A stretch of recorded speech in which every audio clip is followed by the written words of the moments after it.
Wow, what an honor it is to have you here on Rebel Force Radio. Oh, thank you, you guys. Thank you for having me, on board. Yeah, no, it's Absolutely.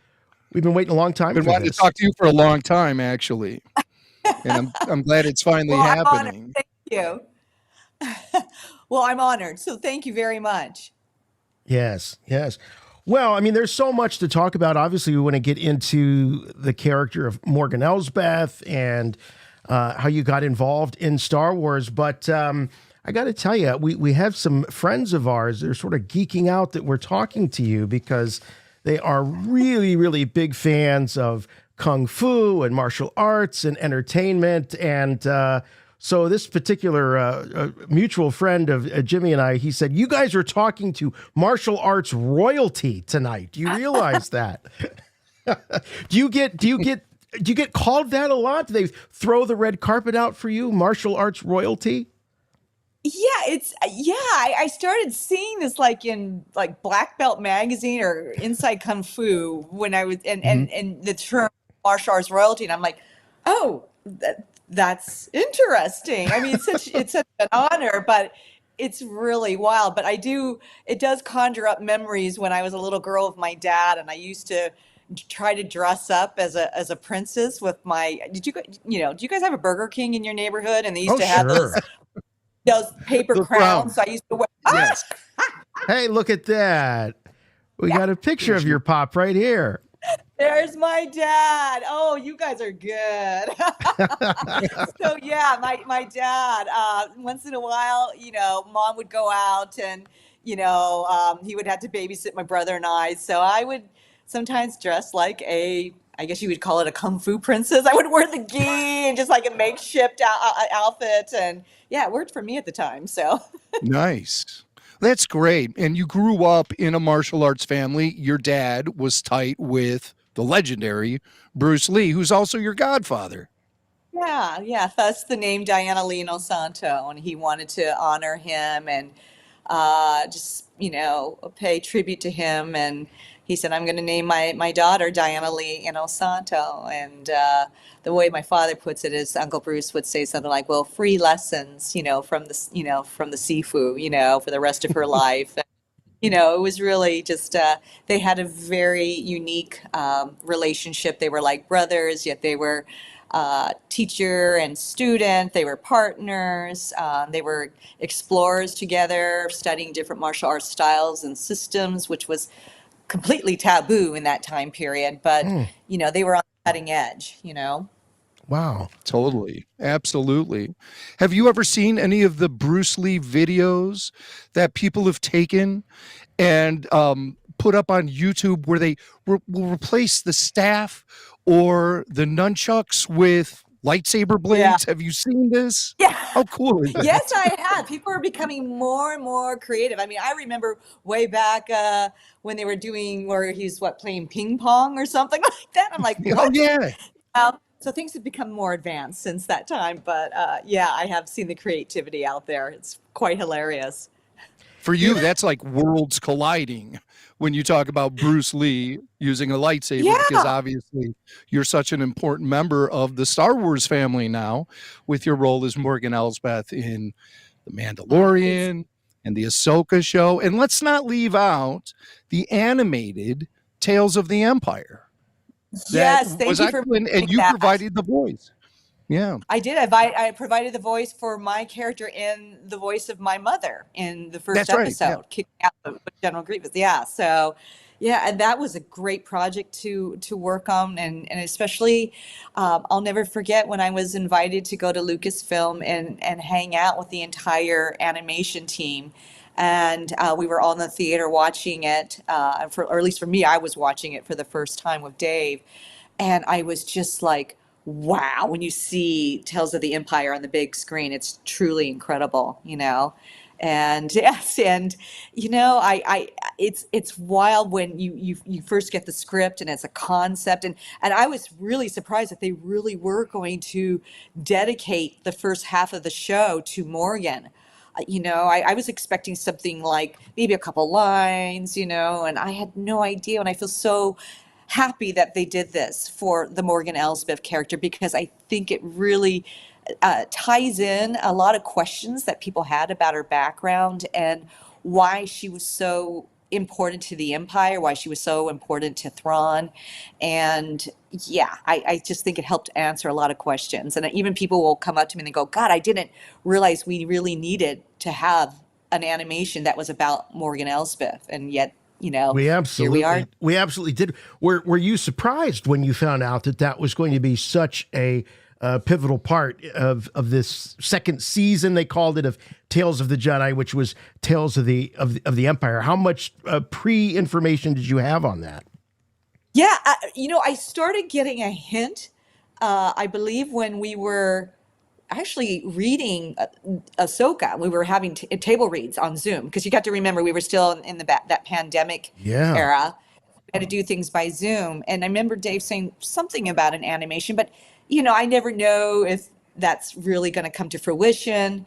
And yet somehow he mentioned it again during the middle of Ahsoka. But again, I thought, well, maybe it's just a one-liner, two-liners, and that's it. And it was such an incredible honor that they would just put that kind of energy and detail into Morgan Elsbeth, and to really revisit what happened on Dathomir, and the kind of why Morgan was so wounded and just willing to take this kind of path, and it was truly just wonderful. Everybody from the writers to the animators, I even Stuart Lee and the team, some of them had a martial arts background. It's amazing how they, if my memory is correct, I remember something about, they said they studied me on YouTube, some of my martial arts from YouTube. And of course, some of the stuff I did on Mandalorian, and they were able to kind of take those details and really just do this these two convincing fight scenes in the animation. And I was so impressed, because later when I would make appearances at I've been doing so many Comic Cons this year, but people really thought I did mocap. And so it's really a testament to the animation team, how they were able to really get those minute details. What's interesting now, sequentially, did you do the voice work right for the Tales of the Empire right after you did the work on Ahsoka, or did you at least have the script? I'm just wondering if some of that backstory that we learned of in Tales of the Empire was known by you as you were doing some of the work on Ahsoka, or was it the other way around, which is also very Star Wars?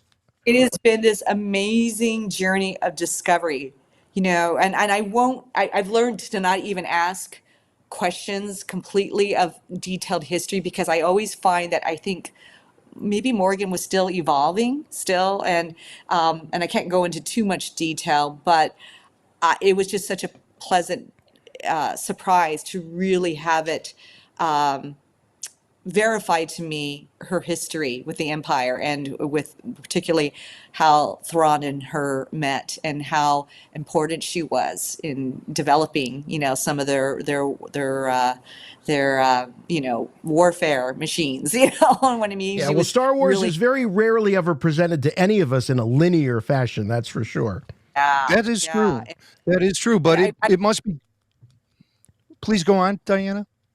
Oh, no. It was just amazing to just have it clarified to me that really her and Thrawn had known each other for so long, and really had this whole other course in action in the galaxy, and how brilliant, how brilliant Thrawn was to kind of see her talents and her gifts and what she can contribute. And there was a whole long game. That's what was incredible for me to discover, particularly when I read the script. But when I did Tales of the Empire, that was like I remember meeting a few times right before the strikes. So there was a timing issue too, that we had to be very careful.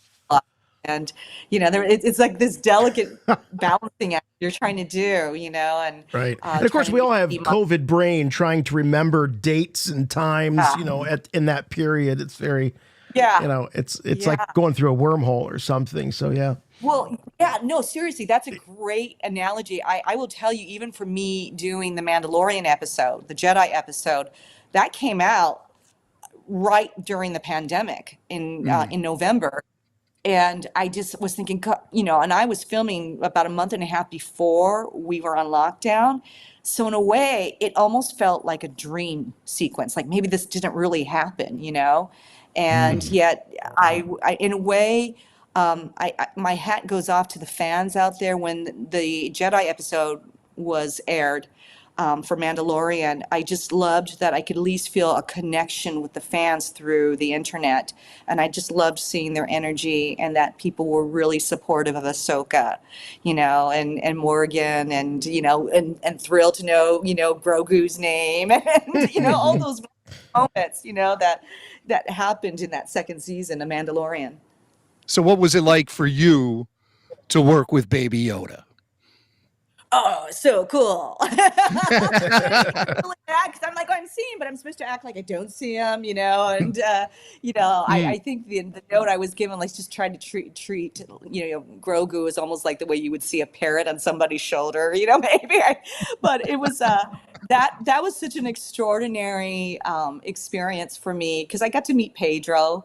I got to see George and Kathleen, who came by, and Dove Chang, to just be there to support Rosario and I, and really they were there for Dave. I like to say, oh yeah, they were there to support Rosario and I, but really, they're there to support Dave, who was directing the episode, and John was, always all around, and I mean, this is an incredible team, and to do this amazing fight scene with Rosario, and not even knowing how important this particular episode would be to the future, whether or not there would be an Ahsoka series. I didn't even know that at the time.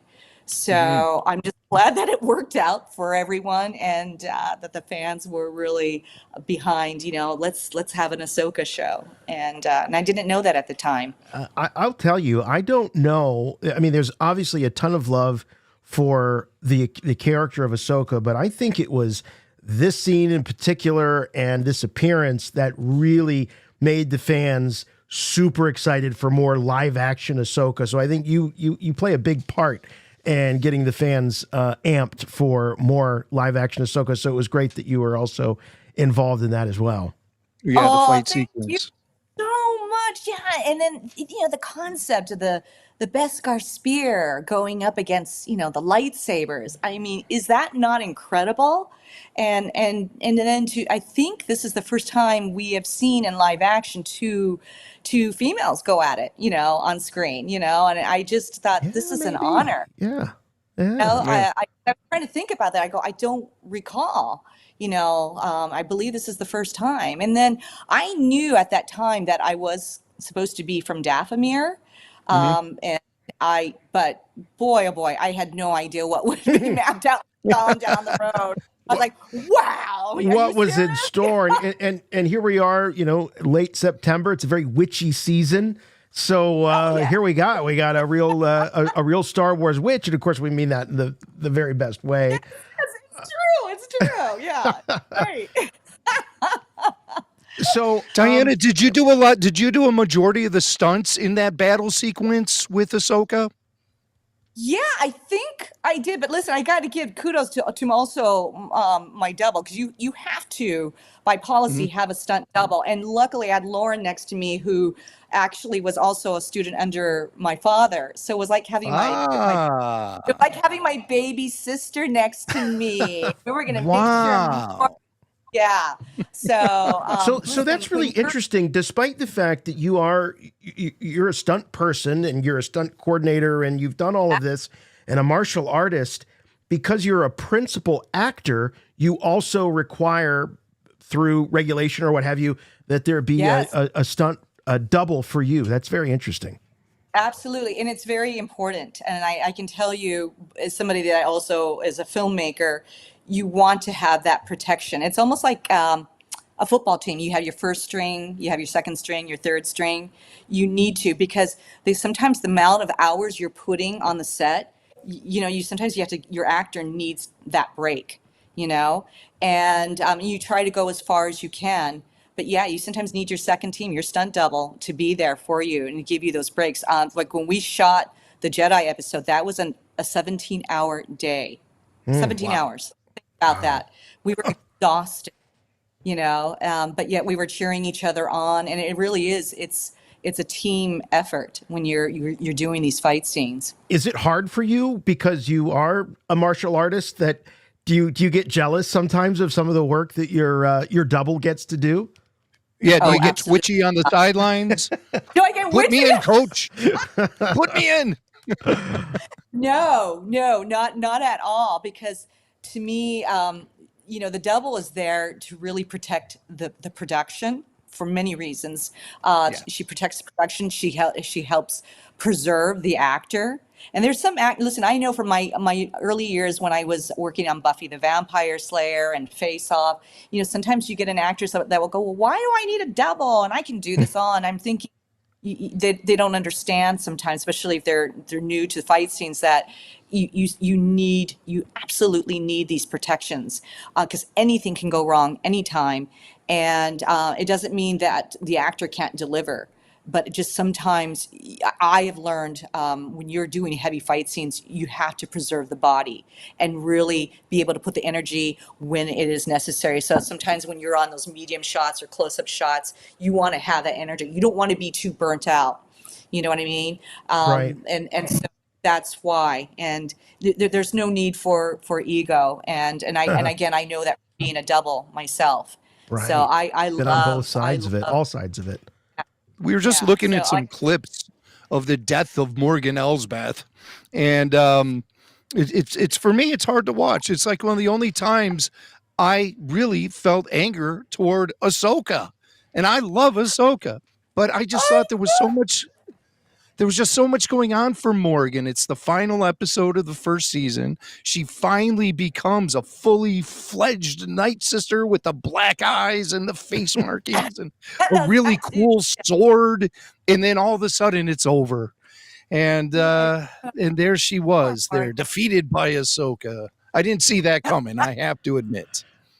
Yeah, I think a lot of people didn't see that coming, but it's interesting when early on when I knew this was going to happen during the readings we had, I one of the things I had hoped was that they would use Morgan's own weapon against her, and I'm so glad they, and I did put that out there. Can we do this? I think that would make it very interesting. So I did love the idea that the disarm and how her weapon was used against her, and yet we had a little bit of that extra touch with the lightsaber. So Yeah. yeah. So when Well, and as we know, we've seen everything there is to see about Morgan's life. We saw her origin story in Tales of the Empire, which led us up to season 2 of The Mandalorian and chapter 13, The Jedi, and then thrust into the spotlight for Ahsoka season 1 and the fate of Morgan Elsbeth. And Yeah. so I think that's kind of wild. In such a condensed period of time, we saw your character have fully fleshed out beginning, middle, and end. Is that gratifying for you as an actor? Yeah, I mean, it's just you kind of, as an actor, understand this is the process. I understand this from just being a writer myself. This is the story that needs to be honored and told. So, and I absolutely trust Dave Filoni's vision and what he's trying to do. And but there's always this part of me. It's like it's so funny. I met Timothy Zahn, so I'm trying to whisper in Timothy's ear, maybe there should be some stuff written about her in a book, Timothy. Well, wait a minute. Now, And maybe I'm just imagining things, but there does seem to be this this idea of resurrection, which is coming back. That might be the end game here with Thrawn. So, obviously, no spoilers, but I've got my fingers crossed that Oh yeah, perhaps. yeah. There might be, Luke Skywalker said famously, no one's ever really gone. And that's very true, especially these days in Star Wars. So fingers crossed, Yeah. there might be more. You never know, right? Who knows? Who knows? It's already been such an amazing journey. I love the Lucasfilm family. I really do. And so I'm just there, at at any capacity to serve. And I've been a Star Wars fan since I was a child, and my best memories with my father were when I saw Star Wars with him for the first time, when he was doing a martial arts camp in Aspen, Colorado, when I was 10 years old. And Aspen, at Colorado, at that time was more of a small town feel. It's not the Aspen, Colorado that we know today. And it had a very small town vibe, and with this one theater. And I just loved the entire theater was sold out, and you had multi generations there, and along with some of my dad's international martial arts students that had flown in. And it was the most amazing experience because I always say it felt like a rock concert. I mean, before the movie was even done, people were screaming and yelling and jumping out of their seats, and they had never experienced that level of technology. And I know it's something we all take for granted today because it's at our fingertips now, right? Yeah. But it really was something special when you were seeing that as a child for the first time. And the way it was bringing families together was incredible. I could see grandparents and grandchildren, and Oh, yeah. it was just beautiful. And so, Multi-generational. Now, did yeah. you, did you and your dad see the the samurai inspiration that George was drawing from? Was that something that was more obvious to you and your family, or were you just kind of caught up in the spectacle? What was it about the lightsaber battles and the idea of the Jedi that might have been resonated different for you? Well, I'm glad you asked that question. Actually, my father immediately saw it, which was really interesting. I was just caught up in the story of it all, Yeah. right? But my father literally walked out of there, and then he turned to my mother and I, and already his brain was going like, can you imagine if you could do a fight scene with two lightsabers, right? Wow, was he ahead of his time, boy? It was immediate. And you're the first one to really ask a question that I can really talk about how my dad already was thinking Wow. way beyond what even Star Wars put out. He goes, could you imagine? So then my father, when we went back home to California, by that time, I believe the toy stores were already selling like the plastic lightsabers, Sure. where I mean, Yes. and he would train me with these plastic lightsabers as a child. And he goes, okay, honey, let's do it. And that's how I train. Wow. You have to understand how surreal it was when I was with Rosario and we're on that bridge and I'm looking at her with the two lightsabers, and all I could do is flash back to my father training me and making that comment. Wow. I just, Amazing. this is so weird and strange. And maybe there is such a thing as the Force. Who knows? So, Oh, yes. What Hey, was your- hearing you talk about this, flashing back to those early days of your original Star Wars fandom as a child, I think it's really a perfect time right now to present you with some questions we have that require very, subjective answers that come from your heart, answers of opinion. But all answers are about Star Wars in this questionnaire. It's not trivia. These are Okay. questions about you and your fandom that only you can answer. Okay? And it's called the Yoda questionnaire. oh dear. Okay, we'll see The how I do. Yoda questionnaire. All right. Thank you, Richard Cheese, for that beautiful intro. Yes, the Yoda questionnaire. And as Jimmy Mack said, there are no wrong answers, but there are answers that are more right than others. So We call it the Diana- Yoda questionnaire, by the way, because Yoda himself compiled these questions and he faxed them to us. Yeah, he faxed them to us. They don't have Okay. Wi-Fi or anything. Well, we'll see how the Yeah. Dathomirian does. Let's Yes. do this. Yes. Bring All it. right, here we go. First question. We'll start with an easy one. Who or what, and in the interest of inclusivity here, who or what is your favorite Star Wars character? Yoda. Yoda, hands down, without hesitation.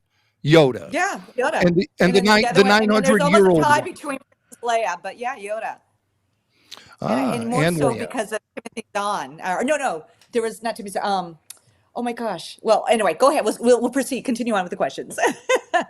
No. I mean, so you said though Yoda and Princess Leia, so you were kind of, but then Yoda kind of made it over Yeah, Leia. because there's a layer of wisdom that comes from Yoda, right? Okay. And he's very wise and that wisdom. And so that's an attractive quality to me. Maybe it's because in my life I'm always trying to seek wisdom. I don't know. Aren't we all? Aren't we all? All right. Yeah, Well, it comes from Leia was Yoda. important because as a little girl I thought, ooh, I can be strong and I can be snappy with my words. And okay. Who or what? We'll go over to the dark side here for a second here. Who or what is your least favorite Star Wars character? What's the character that if you just never saw their face again, it would be too soon?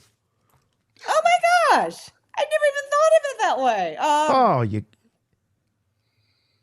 You just can't stand them. No. I can't. You can What also about that speak character for- Michael Bain played? Maybe. No. Michael Bean? Yeah, Yeah. right. He is Maybe the his guard. I adore that man. No way. He's kind of jerky though in the show. But yeah, he at least financially was loyal. Gosh, I don't even know, guys. I'm so sorry. I don't even know. Well, 'cause I could love you answer for Star Wars. Morgan Elsbeth? Who do you think Morgan Elsbeth would say is her least favorite character in the Star Wars Oh, universe? we all know it's going to be Ahsoka. Morgan has got fired. All right. Well, we'll let you speak for Morgan. Now, here's the interesting thing. In Star Wars, you see a lot of different vocations and types of work and jobs and all that. Everything from a Jedi Knight to, hey, someone's got to clean up after the Rancor at night. What profession would you most like to have if you were a person in the Star Wars universe? What profession? Ooh, that's a cool question. There is something kind of cool about just being a Jedi. There really is. Well, there's a lot cool about being a Jedi. Yeah, come on. I mean, it's a really cool thing. Yeah, I But would is that totally be a a Jedi. profession? What do I? No, I'm gonna get technical would about say- this. Yeah, Is it I a would say- profession or is it a calling? That's what I need to Well- know. I don't think it's a profession Well, isn't it necessarily. both? I think it's both, actually. It is a calling first, but then it's also profession because you had to they're trying to keep some order in the universe. True. But, True. yeah. Are they I government would think- funded? That's another question I've always wondered. Are they government funded? Who pays for all the robes? Who pays to keep the Jedi Palace so clean? They were government funded, yeah. Okay. Yeah. All right. That's our taxpayer dollars at work. Yeah. Star Wars taxpayer dollars. Absolutely. Now, what profession in the Star Wars universe would you absolutely never want to try? The worst job. I don't know. Yeah, cleaning up after a Rancor would not be my thing, even though I would No. love to ride one, But leave the Okay. cleanup to somebody To else. somebody else. Yeah, Imagine yeah. the size of the pooper scooper would be like a bulldozer. So, yeah, Oh, yeah. very- Yes, yeah. very difficult. I very, can't imagine. What moment in all of Star Wars? There's been many in animation, live action, big screen, television. What Star Wars moment always makes you smile? No matter how many times you see it, it always just brings a big smile to your face. I will say for me, there's two moments, but I don't know about smile. It was, first of all, of course, Empire Strikes Back. When we see, when Darth Vader says, "Luke, I'm your father," and that was incredible because I don't think anybody saw that twist coming. No one Yeah. saw that. But then that same feeling of excitement, like, oh my gosh, came honestly when we saw Mark in season 2 at the very end of the finale. And I was like, that feeling. And maybe the reason why is, again, the world was on lockdown during this pandemic, and we needed something that made us go, Oh, really did just we? made us lifted us up and made us go, oh my God. It was such Mm. an incredible moment to have that We reveal, needed a right? hero, and there he was. A hero from That our was There was right. childhoods. Yeah. Skywalker. And so to me, those are my two favorite Star Wars moments, Mm, honestly. They really are. Just like I as a fan, I needed that moment. I really did. And yeah. then to see like all the excitement. I mean, I was watching different podcasts and people were crying.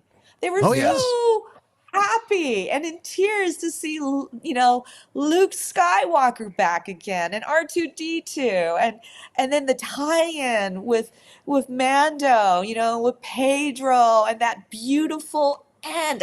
Oh my God, that episode is just so incredible.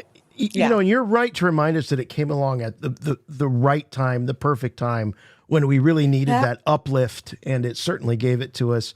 And I assume you were Yeah. like everyone else associated with the production, had no idea until you were watching it at home, right? No idea. I screamed. I was like, "Oh my gosh, this is amazing!" Filoni trying to tell everyone it was Plo Koon. Ah, I right. know that baloney. Jeez. All right, we've got Just we've got we've got two more for you. What Star Wars moment though always makes you sad? Star Wars has some emotional tug at your heartstring kind of moments. What's the one that always just pulls on you? ooh, ooh, ooh, ooh, ooh, ooh. Um, there were again. I'm always in twos. That's okay. Always two there are. Yeah. Oh, you're right. Right. So the moment when you really when you saw Yoda having to pass away in front of Mark Hamill, I remember as a young Yeah. girl, I felt so sad, but yet I knew he Yeah. was there, but I Hmm. felt there's a sadness to it. But then I got to tell you, I felt really. I thought it was powerful the performance of Ewan and Hayden at Mm. the end with their fight scene and Ewan having to cut his own student down and Mhm. not to this place where he doesn't even recognize him who this person is and as Padawan and I just that was really sad for me and I just thought that was such a powerful moment between Hayden and you and I really just thought they were so amazing in that in that moment for For me Great sure. answer. that's what I. Did you enjoy watching Hayden and Ewan reunite in the Kenobi series? Are you kidding me? I was so happy. And I adore you and I adore Hayden. These are such incredible human beings. I know Mary, I saw her when I was in London at Star Fury. And I know Dennis Lawson, Ewan's, Oh, yeah, uncle, absolutely. because I've been seeing him Wedge. at Uncle con Wedge. too. Yes, yes. And yeah, these are just such incredible human beings, and they're so thoughtful, and they're so mindful, and yeah, they're amazing. And I see the love they're getting from Mm. this now new generation. When I do these Comic Cons, I get to see how people. I ask them questions, and I always do a survey about what brought you into the Star Wars universe. What was it? And Mm. so I'm seeing a lot of people from that generation with Hayden and Ewan, Very much and I so. can always kind of tell the different generations, and then of Yeah, course for the little Sure. ones, see, especially with a lot of little girls, they love Daisy, so there's mm, there's something for everyone with Star Wars. There really is. for sure. All Then you right. see the gray hairs coming at you Yeah. with our canes and Old guys walkers like to talk us. about Yeah. the 70s. Yeah. Yeah. I Yeah, yeah, remember yeah. the No, which I 70s. love. I love it. I love having these talks. Like, do you remember when we were kids watching this? Nobody ever seen this technology. So yeah, Yeah, these That's kids right. have it That's so right. great. Star Wars just beaming to their it's so televisions. great. Yeah. Right, right. Got one more here for you, Diana. So, if there was another Star Wars movie to be made, we know there is another one going to be made. There's going to be multiple made. But this one's special. If there's another Star Wars movie to be made and you were to star in it and it was directed by none other than the maker himself, George Lucas. Oh, Imagine this. yes. What would you like That- to hear George Lucas say to you after he says cut on your final scene? What words would you like to hear George say to you? Oh my gosh. What would I like him to say? Well done. Well done. He's a Just man of simple, few well done. words. That would be Well very done. effusive for George Lucas to say something like Well very done. effusive, a little over the Oh, top. Yeah, well done. yeah, Well done, I would kid. love that. And then, yeah, well done. That's it. That's it. That's You don't definitely- get much that's better from George as an actor. Well done. That's it. Yeah. Well, it was interesting. I had a moment when John Favreau had introduced me real quickly to George and Kathleen when they came to Rosario and I do our fight and with Dave directing. And I had a moment to talk with him, and we talked to Kurosawa. And in my mind, I'm going, Wow. I was having kind of an out of body experience because as I'm listening to him talk, I'm going, oh, my brain was going, oh my God, George is talking to you about Kurosawa and sword fight. Wow. Stay present, concentrate. Yes, this is really happening. You're not Wow. dreaming. That's fantastic. I have to assume here that your dad's got to be thrilled at seeing you, going from playing with those plastic lightsabers to actually being in Star Wars. That's got to be a kick for him as well. Yeah, I mean, he's very happy and he's very proud of me. But I find it funny the way he found out I was in Star Wars. So you all know who Viggo Mortensen is, right? Of course. Sure. Lord of Yeah. Yeah. So it's interesting because Vigo's son has been a long time student under my father. And so I guess how Mandalorian at midnight, that's when they released it. Yeah. And I when somebody asks me to keep something a secret, and especially I have an NDA, but I still, and maybe it's because my father was a military man as well as a martial artist. So I take that to heart, keep everything a secret. I didn't even tell my dad I was coming out in this. Wow. And I was No trying to let him way. sleep. There was only 2 other people in the whole world that knew what was happening to me. And that was my manager. Oh no. And my entertainment attorney and my husband. That was it in the whole wide world. We didn't tell any family. We didn't tell our kids. And so my dad he was really confused because everyone's like, congratulations, Sifu. Congratulations, Sensei. My dad does different arts. So they're like, congratulations. Go. And he's like, everybody keeps congratulating me. Why are they congratulating me? And then it was Vigo's son. Oh that my said, gosh. Congratulations, Sifu. Your daughter came out in Mandalorian. And my dad's like, Wow. what? Manda, what? What's going on? Wow. My dad didn't know anything. He was So for confused those of by you at home, Aragorn's son told Morgan Elsbeth's dad that they were in that Morgan was in Star Wars. That is crossing the streams of Yes. franchises.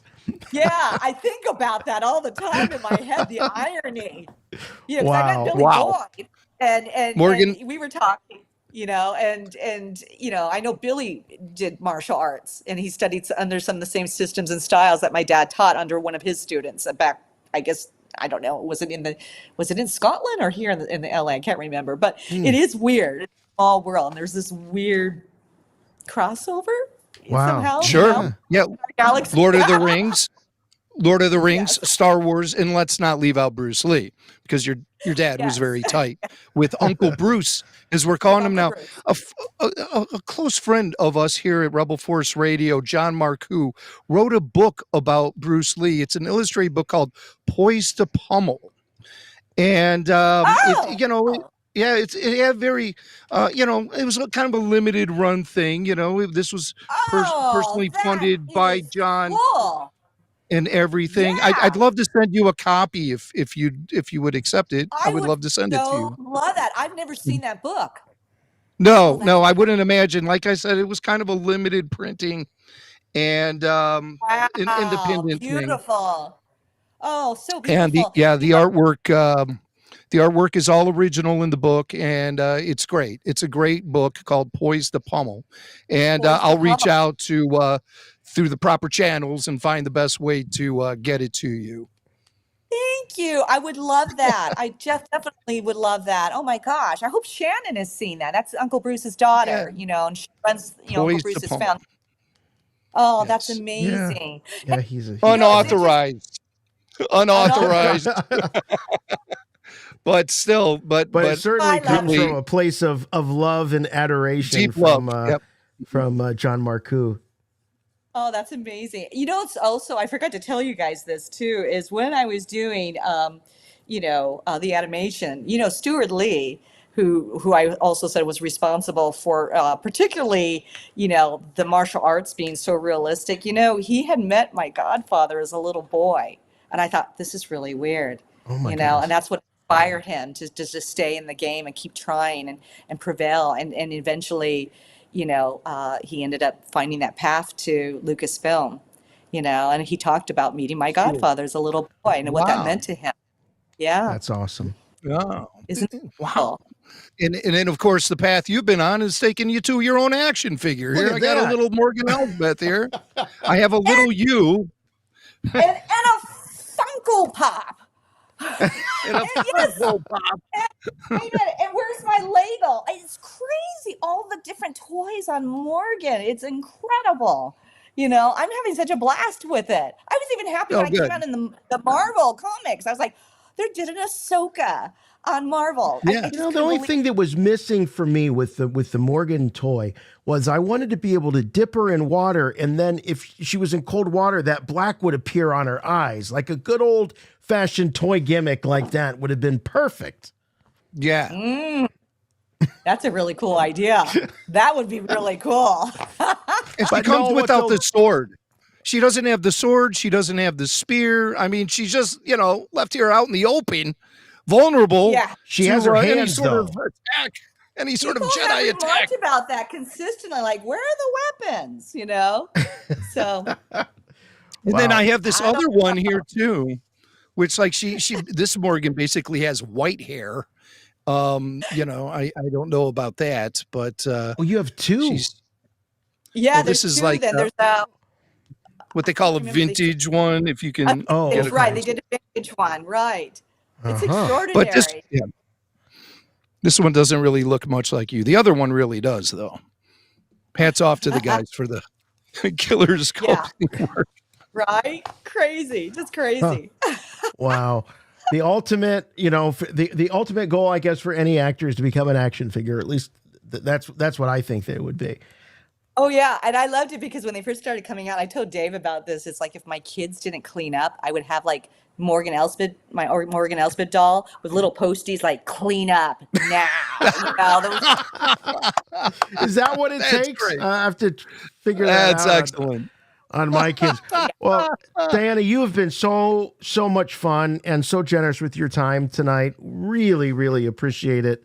This has really been this has really been a thrill. Oh, it's a thrill for me. You guys rock. I love the energy you guys bring. Well, thank you. Thank you so much. Big fans, and congratulations on all your success in and outside the Star Wars universe. And I'm going to still hold out hope that the final chapter is not yet written. I love that. The for irony. Morgan Elsbeth. For the Yeah. Dathomirian. Yeah. We'll For see. sure. Night It was sister. just We'll such see. a We'll see. it was just such a cruel way to go. And then they cut away to Thrawn, and he says, "Oh, she served her purpose." It's like, Yes, no, you're right, come on, right. guy. This is what Right, loyalty's a one-way street with this guy, Yeah, right. With all the great mothers going, Yeah, right. wait a minute. They should be thinking, "Hey, we might be next if we keep following this guy around." But Right? Exactly. season 2 But will who tell knows? all. Well, yes, what Jason said, it certainly has been a pleasure. Like I said, we've been wanting to talk to you for a long time, and I'm glad we were finally able to make the arrangements to make it happen Oh, and have you great. join us here on Rebel Force Radio. The door is always open. If you want to come back Yeah. and talk, I know you I have so would many things love going on. to. I would love to. You're- And thank you to fans out there, so they're incredible. It's I feel every time I go to a Comic Con, and I meet with Star Wars fans, there's just nothing like it. You know, it's just this beautiful global village, and I can't believe that I get to be now truly, officially a part of it. You know, so yeah, it's amazing. Well, Have there been welcome. other actors outside of the world of Star Wars that you've become tight with out on the convention circuit? You Or is it all know, just Star Wars pretty much? no, mate, pretty much Star Wars, and I love it because I mean, I get to see Tamora, Boba Fett. I get to see Daniel Logan and also young Boba Fett. Yeah. You know, Emily. I would see Giancarlo, and of course, we got Iman. And I would see Natasha. I mean, and of course Rosario. And it really is a family affair.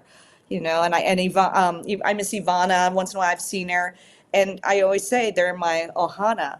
I heard, what was it, Katie do an interview with Sam Witwer, and she said something that was really profound, but I so connected with her words about she feels very protective of the Lucasfilm family, and I'm so lucky. I've been with Omid, and Nelson, and it's just I got to have the joy being with our Andor, actress with Elizabeth and James, and they're coming out in Andor too, which I Oh, can't wait. And yes. Yes. I saw Andy Serkis and Mads and and Lars, and I just pinch myself that I can almost cry right now that how Dave and John have just changed my life, and to have this experience, to have these opportunities, even to meet with both of you. I mean, it's incredible. Never thought this would be happening for me ever.